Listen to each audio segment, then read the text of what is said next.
Okay, let's talk about autism and why it is regarded as a spectrum for a minute.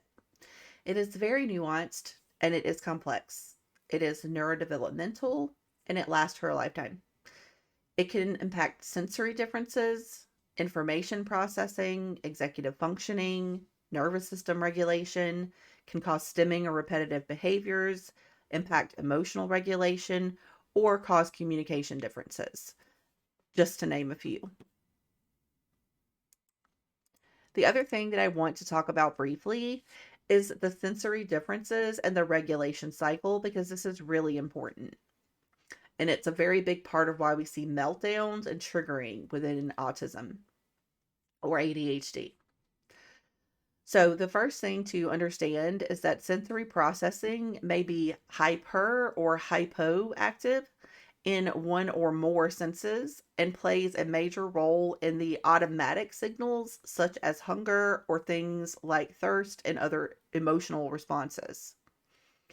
Some experience difficulty identifying, expressing, or controlling emotions due to the processing differences, while others are hyper empathetic or overly emotional and emotive.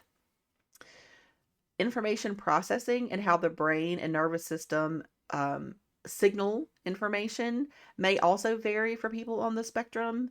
And then finally, being able to maintain regulation because of that sensory processing and other physical conditions may all play a role in causing disruptions to that regulation cycle. The other thing is that we really cannot define the spectrum narrowly. Every individual on the spectrum experiences it uniquely. It can impact any gender. It does not depend on demographics like location, age, or anything else. It can also span across the IQ scale from below average up to gifted or high intelligence. It is neurodevelopmental and it does last a lifetime.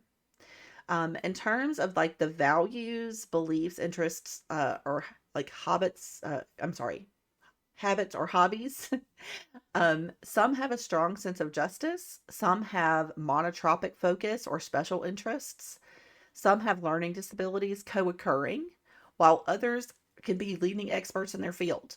Some are creatively talented with music, excuse me, arts, or other domains, while they may experience social or the communication challenges at the same time. Finally, I want to talk a little bit more about the levels of autism and why they can be misunderstood and a bit controversial. Typically, um, people speak in regards to levels with regards to support. So, level one is a lower support needs, level two, more moderate support needs, and a level three is profound or higher support needs. And this is really focused on the amount of support that they need day to day on average or overall. But it is important to understand that anyone on the spectrum may experience varying levels of support needs situationally. During a meltdown, any level could need considerable support. When dysregulated, sick, burnt out, or in shutdown, they could need more support. Addressing any unmet needs first and creating a more comfortable sensory experience will probably help. For any level, if fight or flight is activated in the nervous system, the ability to process information logically or control emotion during those times is more offline. Because it impacts executive functioning when activated, their autonomy may also feel threatened where they're in that fight or flight mode. So, again, a level one can have meltdowns, shutdowns, stimming, self harming, avoidant behaviors, sensory issues, coordination challenges, and more. The symptoms may not be as pronounced or persistent as a level three, but they do exist, and you still have to help them navigate it all. A child with more profound autism or severe combined ADHD type will definitely need more support than those milder cases. To give you an example, I am ADHD, level 1 ASD, and combined ADHD type. One of my daughters was autistic, and the other is an inattentive type of ADHD. All hyperlexic and high masking. And really, it's important to note here, and this is something I wrote a book about because it's such a nuanced area in neurodiversity. The verbal and masking ability really kept us from earlier diagnosis sooner. Really, they didn't take our neurodiversity as seriously as they did the mood levels of the challenges. But let me just say, lifelong anxiety is not normal. Why are these kids so anxious? For me, it was 90% the sensory differences that I really didn't have the vocabulary to describe. But once I did understand the language, I learned that I had misophonia, which is characterized by strong negative reactions to certain sounds or repetitive noises. As in, it could literally trigger my fight or flight to hear those repetitive sounds. Um, and I now attribute this in part to a car accident when I was young, at least in particular, the sound becoming more of a trigger. Because when I had a really terrible accident in my 20s later and my nervous system went through some damage again, I went through that deer in headlights mode again. And again, the sound became my number one trigger. It was like 10x level of the problem again. And it was just like when I was really little and I was so sensitive to everything. I was very much in that state again, and went through about a year of recovery before my nervous system came out of that almost constant fight or flight triggering by sound alone. So I really want to emphasize the importance of understanding that sensory experiences of can be a very traumatic experience for someone on the spectrum, even from very benign, like everyday things that would not cause someone else that kind of discomfort. Um, we'll get into that a little bit more as we go here.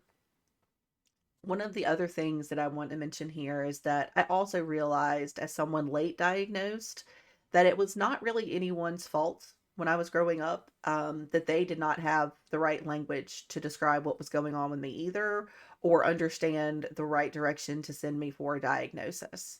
I really annoyed others with my picky eating habits, for example. And even though I'm still that picky eater to this day, I was never doing it to be a brat.